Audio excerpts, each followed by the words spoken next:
আসসালামু আলাইকুম। ওপি নিউজ বাংলা থেকে আজকে তাজা সংবাদ। ময়মনসিংহ ঈশ্বরগঞ্জ বিএনপির সম্মেলন কালাবাবুর উপলক্ষে হাজার হাজার দর্শক জনতা রয়েছে।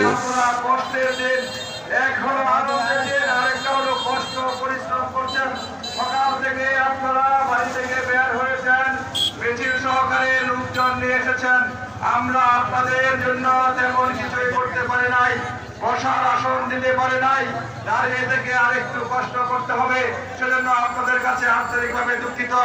আপনারা সেটা ক্ষমা সুন্দর দেশে থাকবেন। প্রিয় নেতৃবৃন্দ, আজকে আপনাদের জন্য আমরা